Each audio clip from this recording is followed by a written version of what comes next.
I request the Honorable Minister, I must request you all to please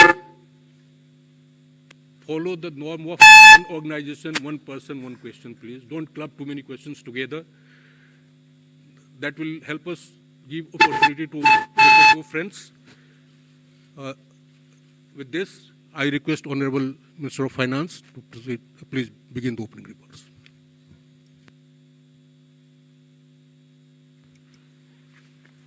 Thank you.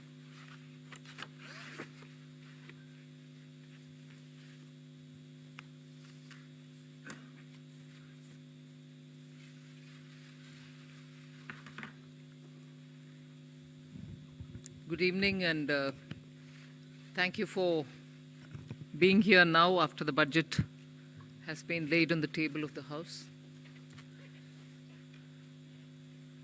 As opening remark, I'll just give a few indications of what has been highlighted in the budget.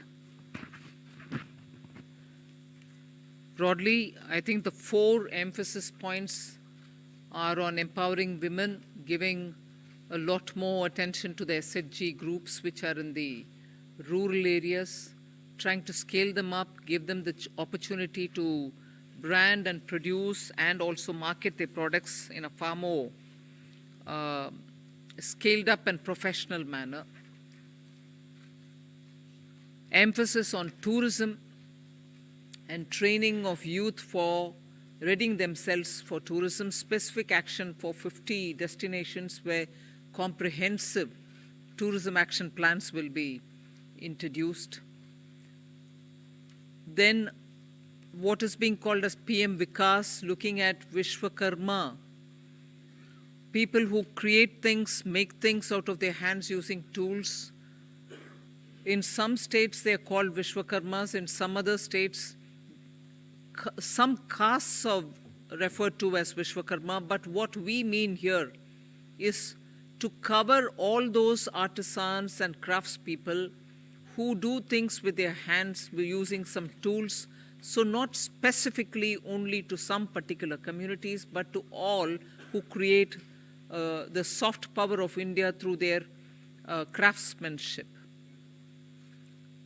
Then the 4 is green growth, the 4th one, which is in every sphere of life, we have policy interventions and enabling provisions made so that India moves fast on the transition to renewable energy, the investments made for hydrogen mission, renewable energy transitional facilities which we need, natural gas, and also looking at biogas, also evacuation of power from renewable energy sources located in Ladakh to the rest of the country.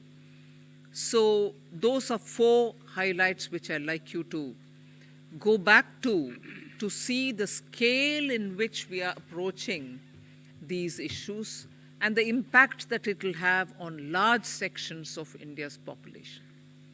Then, of course, I gave 7 priorities, which began with talking about inclusive growth, investments in infrastructure, also reaching the last mile so that those who are still left without a house or a sanitary facility or a road which is reaching them, and so on.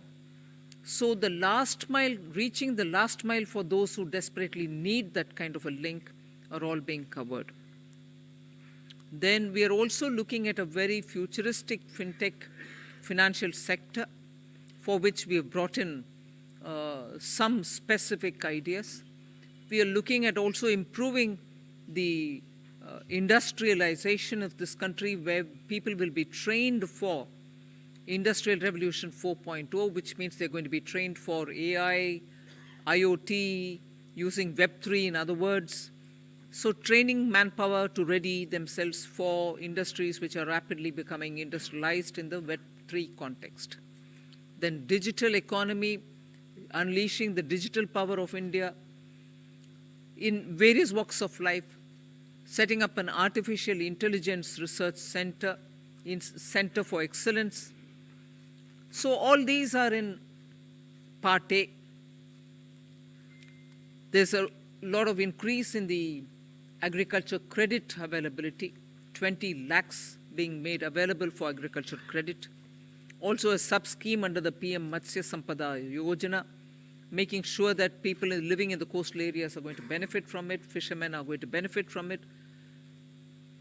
Now, if largely the Part A has looked at these, Part B has aimed at rationalizing the customs duties, also making sure personal income tax, after a very long time, has had substantial changes which will benefit the middle class. And also because this country has been waiting for direct taxation to be simplified, also waiting for direct taxation to be a lot more easy in compliance, and therefore the new taxation regime that we brought in for direct taxation 2-3 years ago has now got greater incentives, greater attraction, so that people can unhesitatingly move from the old to the new. Of course, we are not compelling anybody. Those who want to remain in old can still remain there for enough justifications that they can have. But the new one obviously is now attractive because it gives greater rebate. It also provides for a simplified and smaller slabs, lower rates of taxation, and also slabs which are nicely broken down.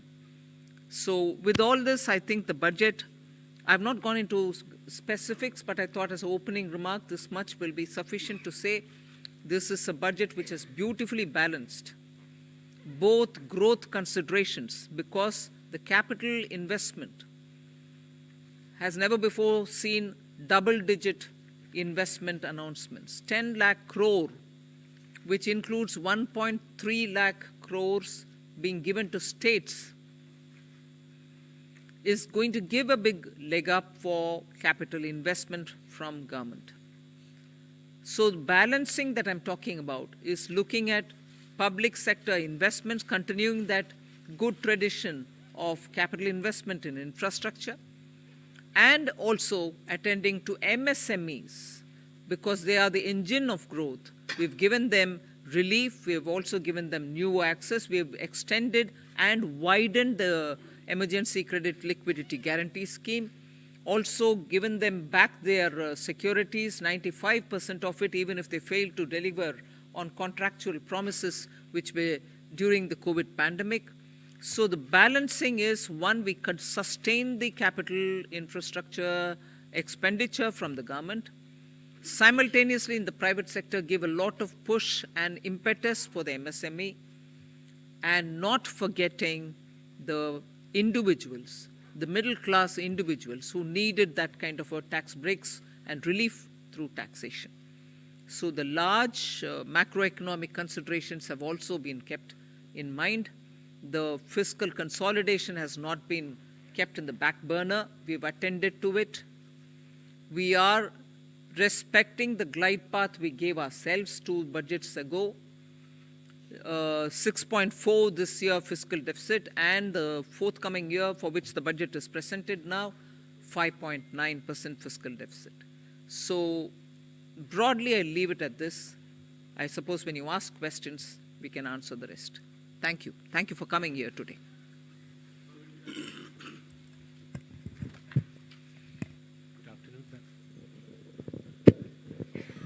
Good afternoon, ma'am. Shishir here from Hindu Business Line. Ma'am, my question is that when there is an announcement for 7 lakh rupees under new tax regime, that will no tax to be paid, and then you are talking about rejigging the new tax regime, does this mean that this is the end of exemptions for various incentives, exemptions for investment and savings? Well, I've already addressed this, I think. We want to make the new tax regime, which is without exemptions, attractive enough for people to think that this will be the best option. So make the compliance a burdensome exercise. If rates are so low, you're going to benefit net by gained farm would have resulted in probably net amount being the same. So we made this a lot more attractive. But if there are people who still think that being in the exemption regime, which is the old regime, benefits them, they're welcome to continue where they want. But yes, the ultimate attractive, and that is why we've come up with this. Ma'am, but in terms of capital expenditure, when you do that, does it actually trickle down to the people? Does it create jobs? I know you've been doing this for the last 2 years. Are you sure that this will really trigger people? You haven't really touched about it, but you have had the letter from RBI. We hope that it will be under the check of vote, answer to both these points.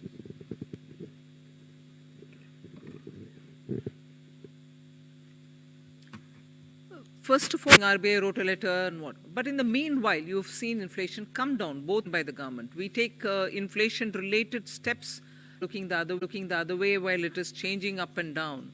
We have kept attending to it, and as a result, you find the explain that we've attended to it with all earnestness, having respected the glide path we gave ourselves earlier. Yeah. You may want. I would have appreciated if you asked me, you said something in the BE, but you have not really exhausted what you put forth. You've not received. I would have been happy to answer if that were to be the case.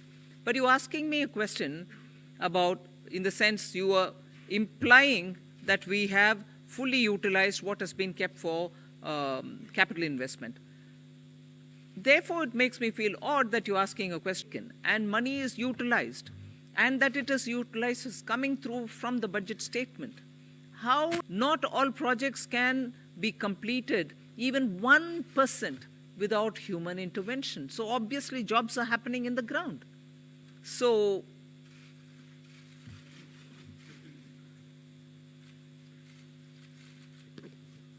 Ma'am, I want to ask you, ma'am, here, number that you expect 50%, 60%. First question on the exemption-less regime. Let me say that tax regime that we got, 60% is actually coming from the exemption-free tax regime.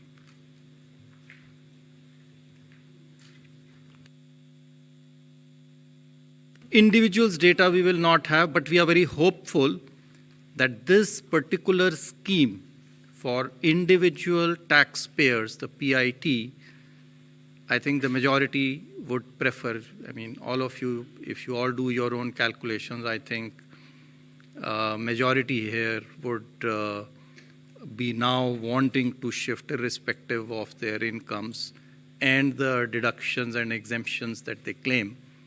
They would be finding it more attractive to shift to the new tax regime, majority of them.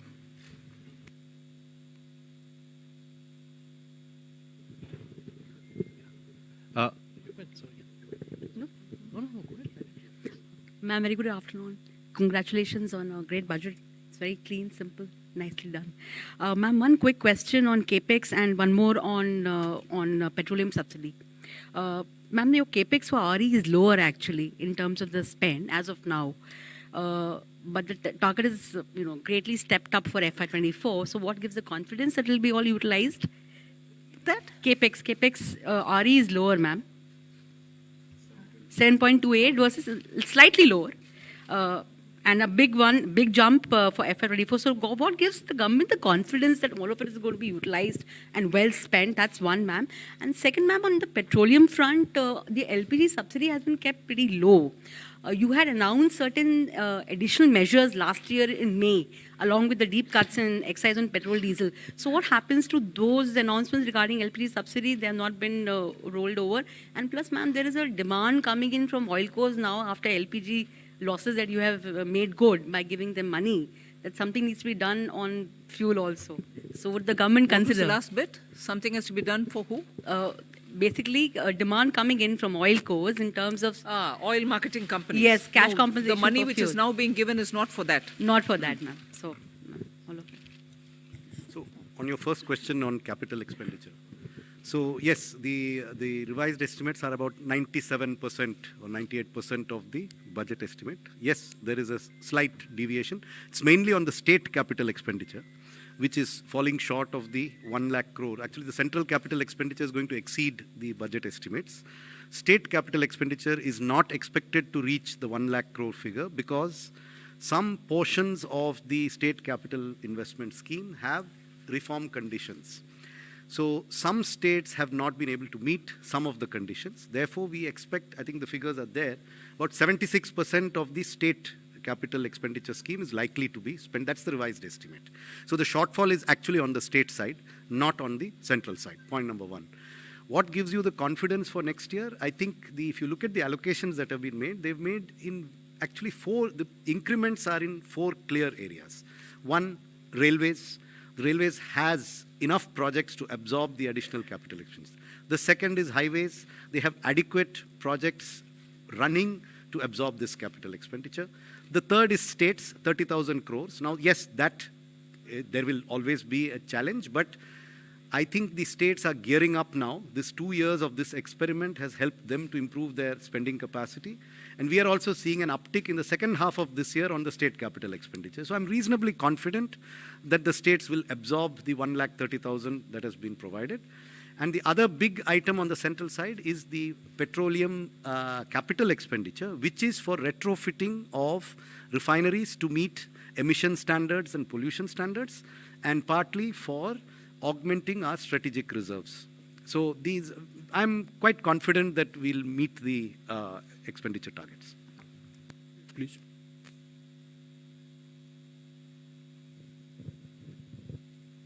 Tarun Sharma from Zee Business. Ma'am, जो disinvestment का जो target है वो 65,000 से 50,000 किया है और next year का 51,000 किया है। तो मैम, इससे हम ये समझें कि जो दो गवर्नमेंट बैंक का जो प्राइवेटाइजेशन होना था और जो 2 इंश्योरेंस कंपनीज का जो प्राइवेटाइजेशन होना था वो अब 2024 के बाद ही संभव हो पाएगा, उससे पहले नहीं हो पाएगा, क्योंकि मैम जो टारगेट ये कर रहे हैं। दूसरा सवाल मेरा संजय सर से है।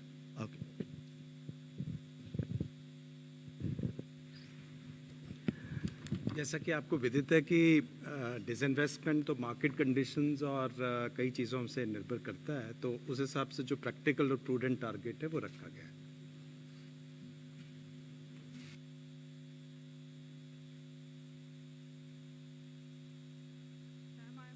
From the New Indian Express. Ma'am, what was the need to lower effective tax rate for high income group at this point in time? And also tax collection at source has been increased from 5% to 20% on overseas tour package. So what is the reason behind this massive increase? See, the tour packages are generally taken by people whose effective tax rate is certainly more than 30%. So if we are charging them 20% TDS, I don't think it is high. Our attempt always has been to charge TDS at more or less similar rates, if not exactly the same rates. So that answers your question number 1. Question number 2 on, I think you are referring perhaps to surcharge, which has been reduced. Well, our rates, the highest tax rates in our country were amongst the highest, even more than, some of the developed countries. And so, in any case, it was introduced as an interim measure, and so that has now been reduced, so that the effective tax rate, highest effective tax rate becomes 39%. I'd just like to supplement that. There is a consistent theme, if you see, both on the new tax regime and on the changes that you're seeing in this budget, that the move is towards lower rates, but fewer avoidance measures and exemptions. So if you look at high net worth individuals, there are a number of tax avoidance removal measures in this budget, along with the reduction in surcharge. So if you look at market-linked debentures, if you look at very high-value insurance policies, and a few other measures. So the marginal rate is coming down, but some of the devices used predominantly by those in that highest marginal tax rate are also being rationalized. So it's not necessarily a net reduction, it is a reduction from a high marginal rate inducing certain avoidance devices to a lower marginal rate with fewer opportunities to avoid. 74, please.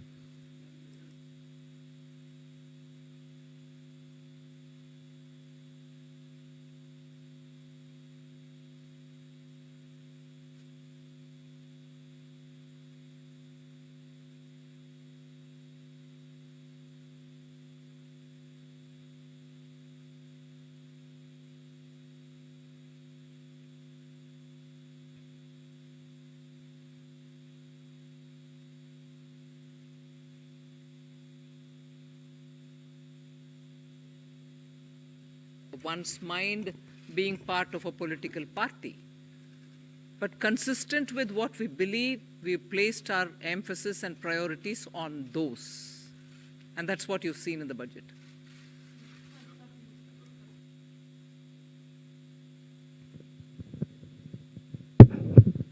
Madam मेरा सवाल है आपसे। मैं संजय शर्मा हूं लोकमत अखबार से। Madam आपके budget में विपक्ष की तरफ से कोई ज़्यादा प्रतिक्रिया नहीं है ये, लेकिन इस बजट से महिलाओं को काफ़ी उम्मीदें थी। घर की महिलाओं को जो महंगाई से पीड़ित थी, रसोई गैस के सिलेंडर के दुगने दामों से पीड़ित थी, कहीं ना कहीं आटे से लेकर के रोटी तक सारी चीज़ें महंगी हो गई है। तो क्या इससे आपको लगता है कि कुछ इसमें महंगाई पे भी फ़र्क पड़ेगा और घर की जो रोटी है, जो घर की जो रसोई का जो सामान है, उसमें इस बजट से कुछ फ़र्क पड़ेगा?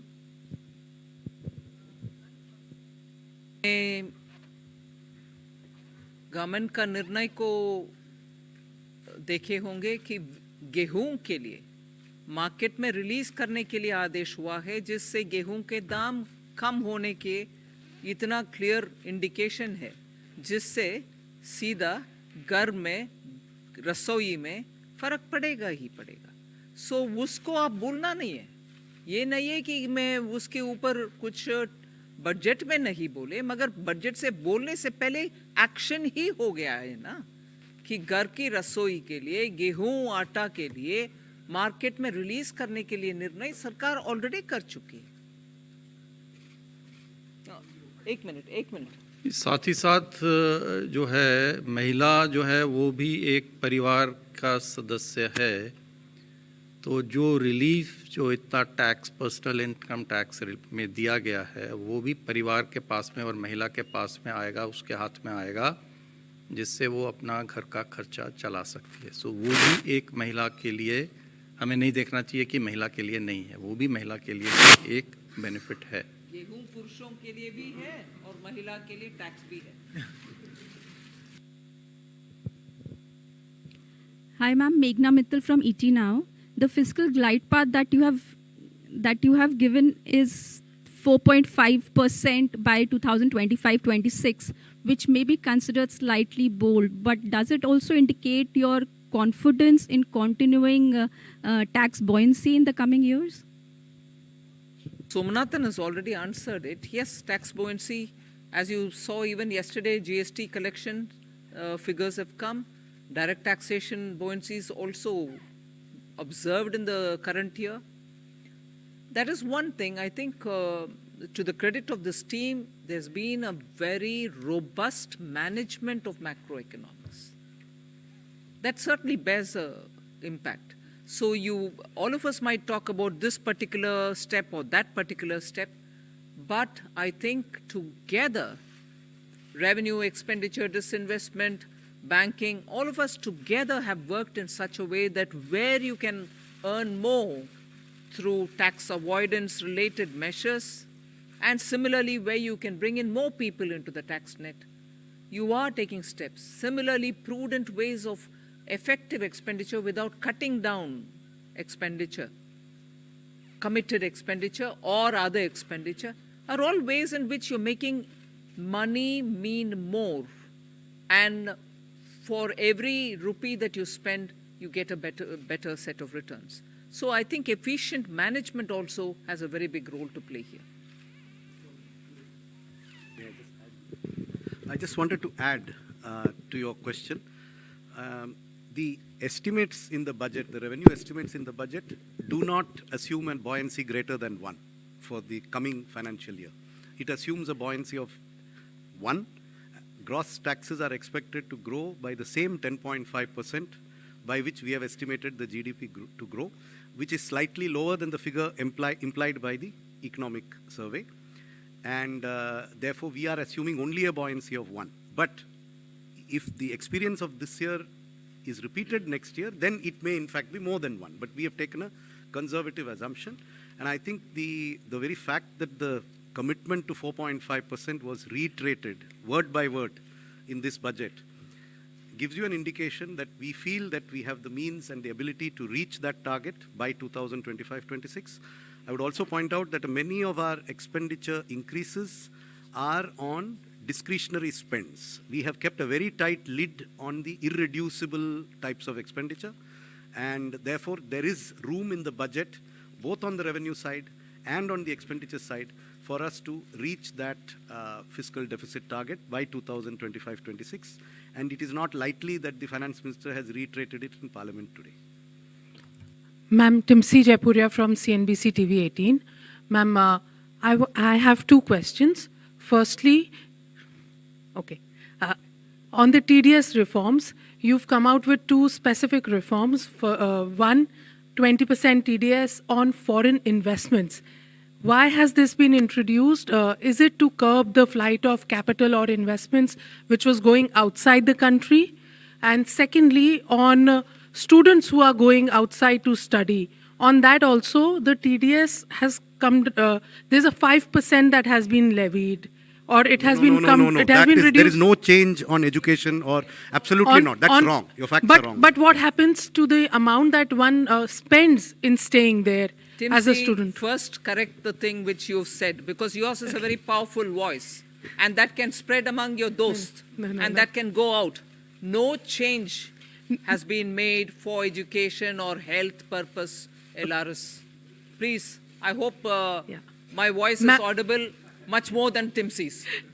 Thank you for correcting me, ma'am. But on the foreign capital, on the foreign investment, the TDS of 20%, if you could I already explain answered the rationale. I think this question was asked, and I already answered it to say that for those categories of people who are to pay for the tax. To make these remittances, but whose tax returns are, if you don't collect the tax, at least if you are able to make remittances to invest in a almost certain. We have a lot of public investment and private consumption. Are you still happy with the private investment? Are you still expecting it to grow? Or do you think for the moment it is only public investment that will go on? Hi, yesterday in the press conference, we answered this question, and we also had a slide up there in the presentation we made yesterday that private capital investment has been improving every year in the last 3 years. For example, in the first half of 2021, based on quarterly earnings reports filed by listed companies, the capital expenditure was 2.1 lakh crores, which increased to 2.4 lakh crores in 21-22 in the first half, April to September. And 22-23, it has gone up to 3.3 lakh crores. And then you look at the RBI survey on capacity utilization and investment spending plans of the respondents. There is a very clear sign that many private sector companies are looking to enhance their capital expenditure. So both in terms of intent and in terms of actual spend, private capital investment is showing very clear signs of revival. Thank you.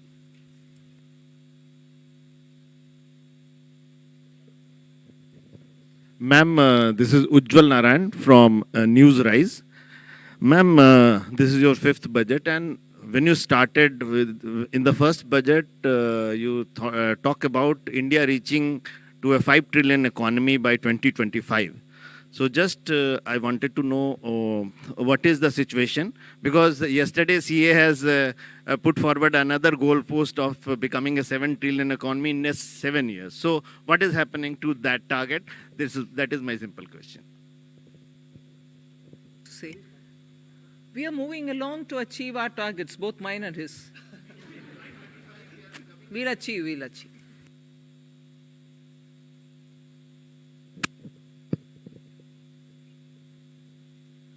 Good afternoon, ma'am. This is Chetan from India Today Group. Ma'am, while calculating the fiscal match for FY24, how did you assume the disruptive variables like the crude prices and, of course, China unlocking and its impact on commodity prices? What was the benchmark that you were thinking behind the This is a question that keeps coming every budget, and I keep giving you the same answer. That there is no part of the budget mathematics that has a crude price number as an input in any spreadsheet. See, because there is no direct subsidy on any petroleum product. Unlike the fertilizer price or the price of the MSP, these have direct impacts on the budget. The petrol price would have an impact only if it triggers some major change in the tax system. Otherwise, the petrol, diesel, oil prices do not directly affect our budgeting. So it is not that there were days, maybe 10, 15 years ago, when there was a lot of subsidy on these commodities. At that time, a crude price assumption was inherent in the budget. Today, there is no inherent crude. The assumption we are making in the budget is only that there will be no subsidies on petrol and diesel, and that global prices will be such that there will be no subsidies. What the global price will be, I don't need to make an assumption. So no assumption has been made. Confusion since last year when people referred to what was said in the economic survey as though it was said in the budget itself. The budget didn't say it then, the budget doesn't say it now.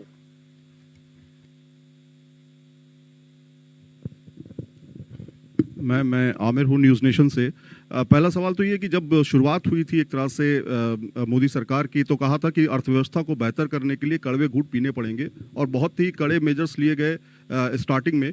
लेकिन आज ये देख रहे हैं कि सरकार ने कड़वे घूंट पिए हैं जनता को खुश देखने के लिए।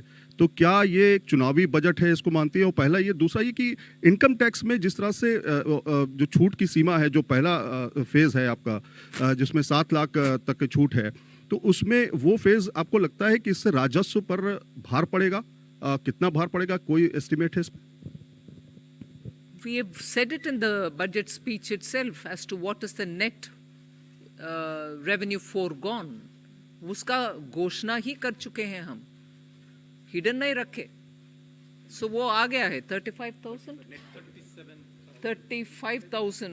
direct taxes 37,000 crore, indirect taxes 1,000 crore, additional revenue through indirect taxation measures 3,000 crores, and so net is 35,000 crore.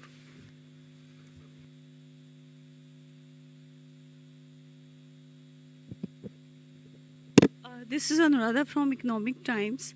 In your budget speech, ma'am, you spoke about the review of financial sector regulators. So can you elaborate a little bit more on that? Something? Some of these exercises, when the regulations are brought in, they serve a purpose. Thereafter, the economy changes. So all the regulators have been doing it as part of their exercise, but there's a time now to take up a comprehensive review. And you will recall, RBI had formed a committee. They did it in 2020. They came out with a report in 2021. That is an ongoing process, and other regulators also will travel in that direction, that their regulations are what the economy needs today. Whatever tweaking is required, they will take up that steps. There's their own review, not by them.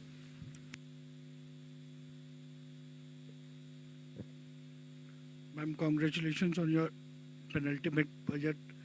And ma'am, am I audible, ma'am? Congratulations on last full budget, and I just wanted to understand, you have mentioned, alluded to Banking Regulation Act Amendment and Banking Companies Act Amendment. Is it an indication that this year we'll see privatization on that front, public sector banking front?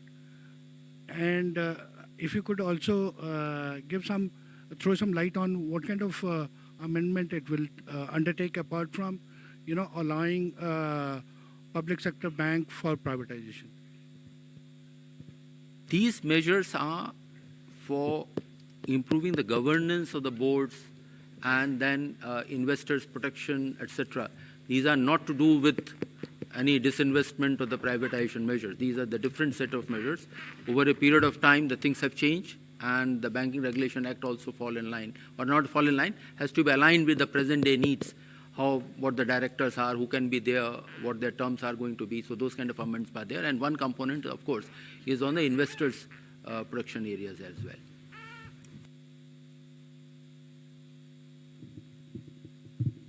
Good afternoon, ma'am. I'm Rima Sharma from Kotibimba Life. My question,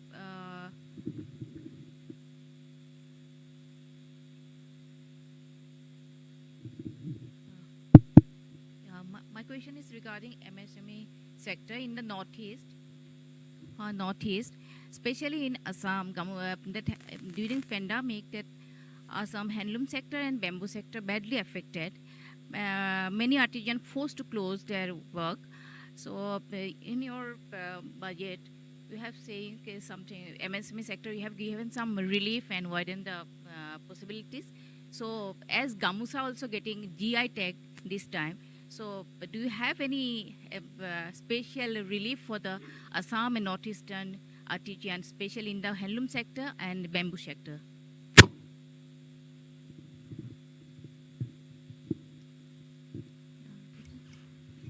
In the last year's budget itself, I think for sustaining livelihoods and also making sure that the Northeast livelihoods are attended to, we came up with a specific program called PM Divine for the development of Northeast. And that was executed through the Northeastern Council. So that program continues, and that will take care of livelihood related, whether it is in the weavers or in any other such community. But after getting the GI tag in the Gamusha, do you have any special package for the encourage to the handloom sector? So that is something which the state government will have to tag along with the existing programs, either through the handicrafts program, the artisan and other things that we're coming up with, for which the rules will come out, either they can use it, or the textile ministries.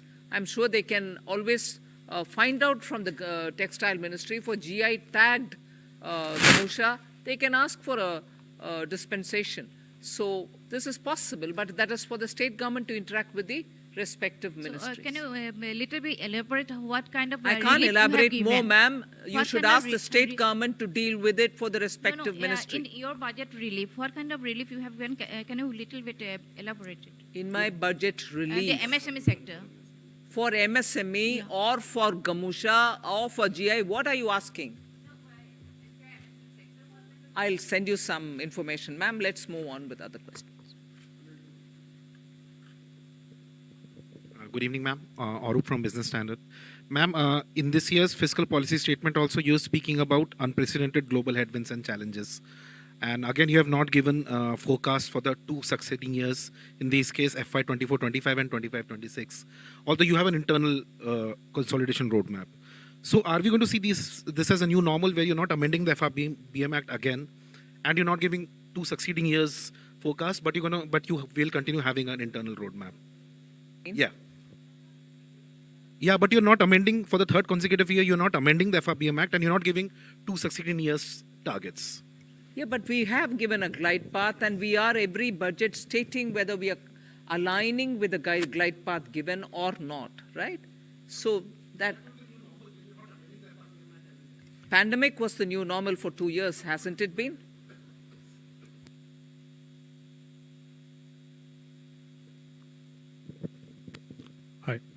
Hi, ma'am. Siddharth from Money Control here.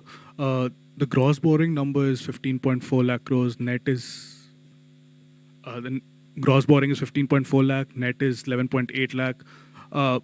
Especially with real interest rates returning to positive territory in the last few months with the RBI hiking rates, do you see borrowing costs for companies rising, especially and perhaps the government crowding out the private sector, and could that impact private investments?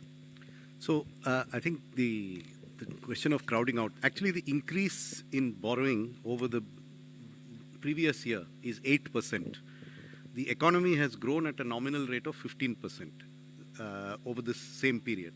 So this is a level of borrowing which I think will not lead to any incremental crowding out. In fact, as a percentage of the size of the nominal economy, the total gross borrowing is actually going to be lower in 23-24 than in 22-23. So incremental crowding out, I think, is not a significant issue, and that I do not think will lead to any impact on borrowing costs in the private sector.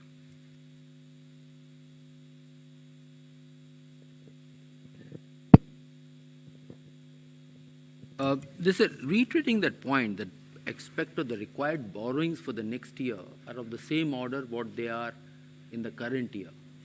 Of course, the size of the economy has gone up. So it is not that the more money is being taken out of the savings which are available into the economy. So we don't see that impacting because it is of the same order. And even if you go 2 years back and just increase by nominal rates, the net borrowings are of the same order.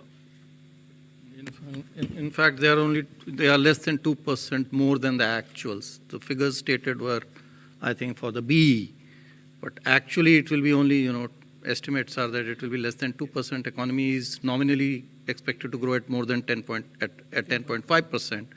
So, that should answer your question. Ma'am, Ishwarya Paliwal from India Today. Ma'am, opposition parties have been calling this Nil Batta Sannata not good enough budget. Your comments? Don't follow your Hindi. Would you say that again? Ma'am, they said not good enough. Most of the opposition parties for the budget. Ma'am, your comment on that? For what reasons, if I may know? Not good enough for? What reasons, ma'am? If you would like to repeat their words.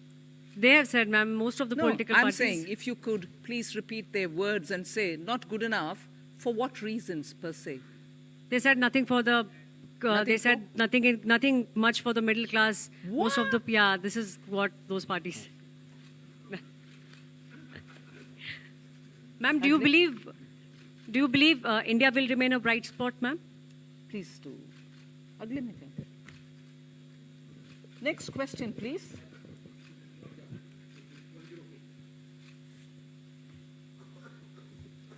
Ma'am, my name is Mukesh and I work for Newsrise. Just wanted to know, is there a component of green bonds in the... does it contain green bonds also? I mean, what would be the component of green bonds? Sovereign green bonds. Repeat your question, please. You interrupted me. So basically, in this overall gross borrowing that we have for the year, what component of that would be in form of green bonds? See, for the current year of $2 billion, one installment has already been done 1 week back, another one will be done a week later. So for the next, and the monies which we are going to raise now through these bonds, $2 billion, will be used for the projects which have been identified. And if those projects require in the pipeline that they require more money, then we will raise money through the green bonds, but that will be part of the overall borrowings which have been suggested. Pardon? There is no target for green bonds for next year. It is something which will evolve as the year goes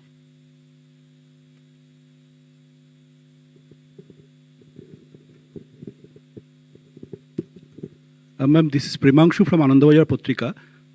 You have said that your capital expenditure has reached 10 lakh crore, but the interest payment expenditure that has also reached 10 lakh crore. And the interest payment burden, it is almost 40% of the revenue received. So do you think it is a matter of concern for? It is always desirable for a government to have its interest payments as low as possible. But you are aware of the reasons for which government had to borrow a lot over the last 3 years. And all that I can say is the borrowings have been used very constructively towards growth-inducing investments and have not been frittered away on unproductive expenditure. Therefore, if the economy keeps growing at the rate that it has started to grow at now, then this is unlikely to be an unsustainable debt burden. We are quite confident that the interest burden will gradually come down as the GDP keeps growing. And to sustain that growth, the quality of expenditure, the quality of government expenditure is increasing. The revenue deficit is falling even faster than the fiscal deficit. So we are actually seeing an improvement in the quality of public expenditure, which will enable us to sustain this higher interest burden, which is a result of history. 2 years of COVID, where the entire globe has seen an increase in interest burden in all governments all over the world.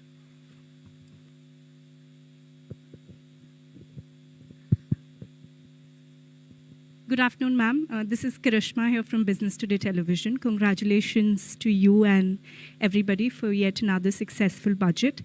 Ma'am, you did talk about simplification of the tax regime. So my question is on the capital gains tax regime that was also expected. It was not a part of the budget announcement, but it's expected that a simplification could be done in the coming months. Is that something on the cards? And also, ma'am, secondly, no big bang announcements on cryptocurrency in this budget. What is the kind of update with the consultation paper that had to be submitted also to the FSDC? For your question, first question, I have no answer because it's your expectation. You kept about it for the last few months and then you want me to answer on that? But the revenue Oh, have they been? They've not told me about it. No.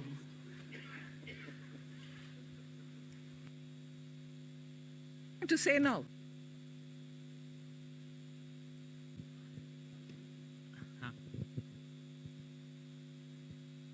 Ma'am मैं आलोक CNBC आवाज़ से हूँ sir. Ma'am मेरा सवाल ये है कि जो TDS को लेकर क्लैरिफिकेशन आई हैं और उसमें ख़ास तौर से जो 10,000 का जो थ्रेशोल्ड लिमिट है कई सारी चीज़ों पर ख़त्म कर दिया गया है, ख़ास तौर से ऑनलाइन गेमिंग को लेकर। इसके पीछे क्या रीज़न है? ऑनलाइन गेमिंग को लेकर अभी भी क्या सरकार काफ़ी कॉन्शियस है या ऐसा लग रहा है कि अभी भी टैक्स लीकेज है वहाँ से, या बाकी चीज़ों पर भी जो ख़त्म किया गया है ये TDS के लिए जो 10,000 का एग्जम्पशन, उसके पीछे क्या रीज़न है? देखिए TDS जो ऑनलाइन गेमिंग पे है अभी प्रत्येक विनिंग के ऊपर में था, लेकिन जो ऑनलाइन गेम्स हैं वो कई सारे गेम्स मिला करके एक सेशन बनता है। एक गेम कोई नहीं खेलता है, कई सारे गेम्स जो हैं एक साथ खेलते हैं। तो इसलिए जो TDS अब लागू होगा वो समस्त गेम्स पे सामूहिक रूप से जब नेट जो विनिंग होगा, जो वो अपने पैसा जो उनका जो एक अकाउंट में से वो निकालेगा, तभी उसके ऊपर में देखा जाएगा कि कितना उसने प्रॉफिट कमाया है, कितना उसका विनिंग हुआ है। उसके ऊपर में टैक्स जो है लगेगा और उसी के ऊपर में TDS भी लगेगा।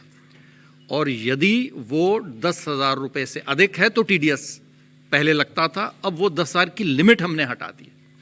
तो लिमिट तो हटा दिया है, लेकिन ग्रॉस पे लगेगा और नेट पे लगेगा और प्रत्येक विनिंग के ऊपर में नहीं लगेगा। ये हमने बदलाव किया है। So 2 changes have been made. One is that the taxation will be on the net winnings, because in online games generally you play a series of games over days. You don't play it, just one game and, like, you would be doing, say, race horsing would be, maybe once in a while. But this is over a period of time. So whatever are the net winnings, when you take that money from your account that you have made with the online gaming platform, the tax will be on that. So this is one change. The other change is that the TDS previously was on each winning, irrespective of the amount, on, 10,000 and more.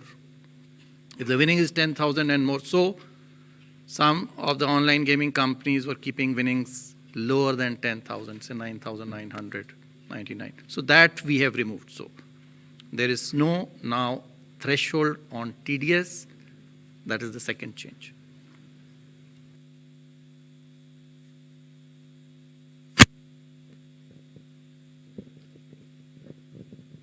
Hi, ma'am. This is Priyashmita from Informist Media. Ma'am, I wanted to know that there has been an upward revision in the small savings estimates for FY23. However, data suggests that there is a shortfall. So how do you plan to achieve it? Yeah, it's a good question, and it shows good awareness of our numbers. I'm happy to see people read our deep statements with so much attention. It is a good question. What I can say is the market borrowing number is completely firm. That will not change. The remaining numbers have a little bit of fluidity, whether it is small savings, state government provident fund is a very fluid number. See, because if state governments change that number, it affects the overall balance of our funding plans. The market borrowing number is firm. The small savings number is, there is traditionally a seasonality where a lot of small savings comes in the last quarter because people plan their taxes in the month of February and March. So there is usually an upsurge. Will it reach this number or not? You see, these numbers are subject to a number of assumptions. But we are confident that in aggregate, the other sources except market borrowing, the aggregate of them will be close to what we have estimated. And therefore, I don't think this will have any impact on markets. Now, in terms of small savings, again, the date from which these new schemes come into operation is yet to be decided. So there are a number of factors on which the small savings number could fluctuate. But I repeat, it will not affect the market borrowing numbers. No, she's talking about FY 22-23 is my impression. Current financial year. Yes, I'm also talking about that. Again, the next year, 14 months before the end of the year, I cannot be firm on next year's numbers, but they are as firm as we can make them 14 months ahead of time.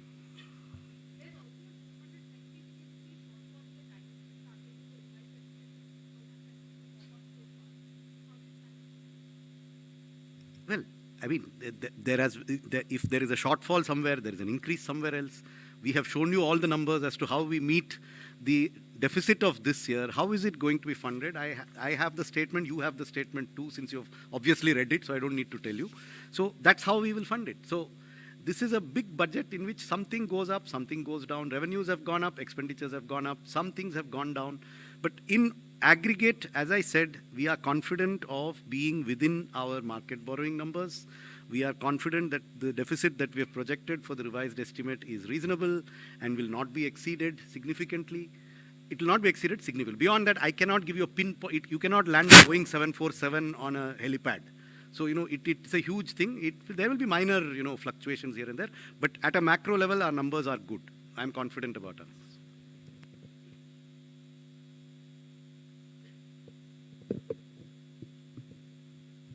Ma'am नमस्कार, मेरा नाम महावीर सिंह है, freelancing करता हूँ। दो छोटे से स्पष्टीकरण चाहिए थे। एक तो 7 लाख रुपए तक की आय जो आपने कर मुक्त की है, वो दोनों उसमें है, पुराना और नया, या सिर्फ नए में है? ओके। और एक आपने घोषणा की कि जो गाड़ियों के स्क्रैप के लिए सरकार कोई सपोर्ट कर रही है, उसके पीछे क्या मंशा है सरकार की? क्यों इस तरह के उसको बढ़ावा दे रही?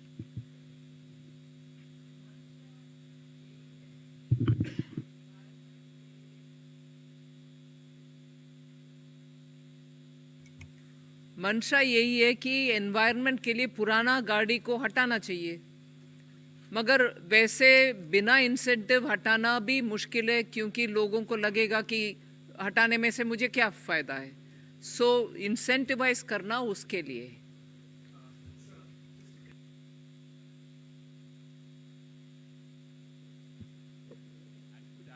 Scrapping of vehicles and replacement of vehicles as well. What is the kind of outlay that will be there and that we'll see in the coming fiscal? I can see there are two parts to it. For the central government, all central government vehicles that are beyond the 15-year age limit will be scrapped. Those of them that need to be replaced will be replaced. This money is provided for in different departmental budgets because it is not a macro number that is planned centrally. The number is significant. It exceeds 1,000 crores. What it exactly is, I also don't know. I'd have to add it up from several books. For state governments, we are making this part of the scheme for state capital investment. If they need to replace old state government vehicles, then that support will come from this scheme. And they have to meet certain conditions on meeting the national scrapping policy. The aim is to get rid of polluting old vehicles in the government sector.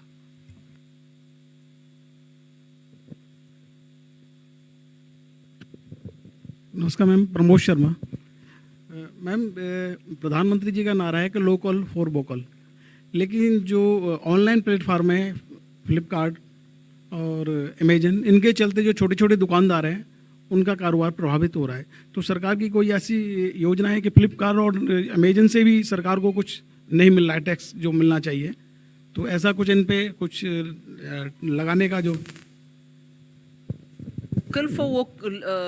Local के लिए तो GeM में portal में MSME को स्थान मिल रहे हैं। वो उनके अपने प्रोडक्ट्स को उनके द्वारा मार्केटिंग आउटरीच करने के लिए government e market place provision दे रहा है। सो उनके लिए पॉजिटिव एक्शन है उधर।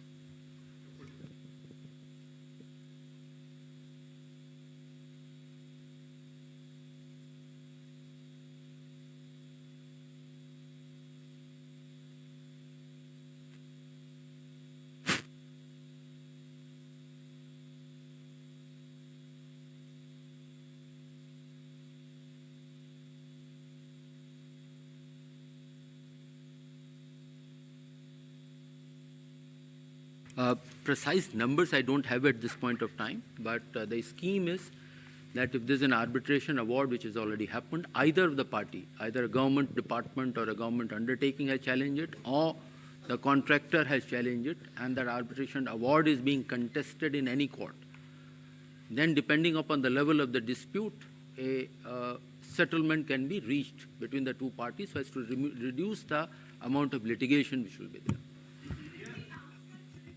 Yeah, it will be a voluntary, see, it is voluntary.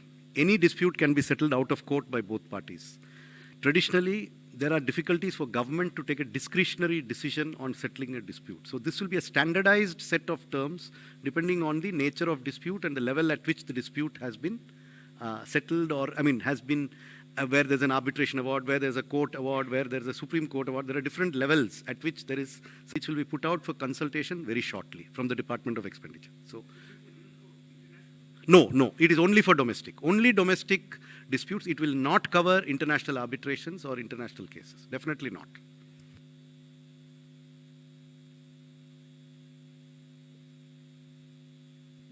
Thank you.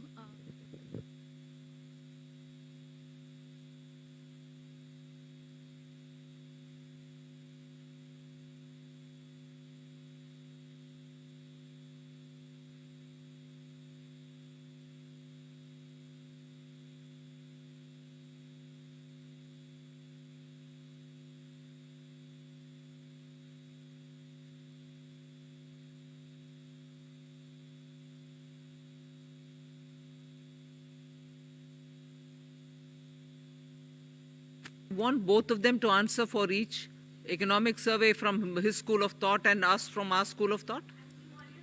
We are not going to be talking about comparing the two and giving justification for one. They come from their school of thought and we do it ours, right? I understood the question, but you're trying to link the two which are not so related. That is economic survey, yeah?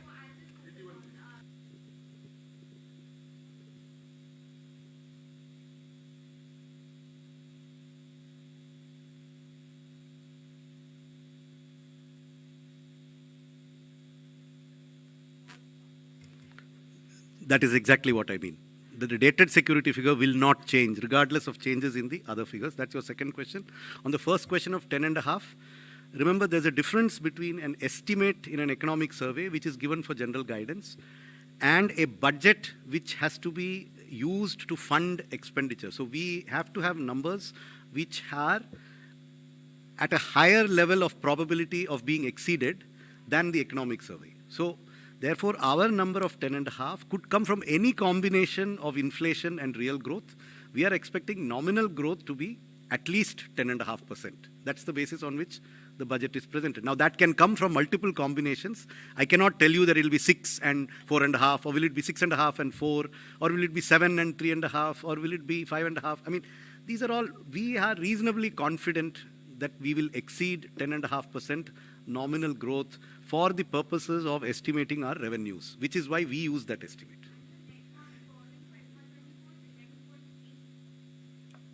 Whatever is stated in the budget speech, it is there, it is 11.8, it has been stated in the budget speech, and I know you have read this statement, so it is there, 11.8.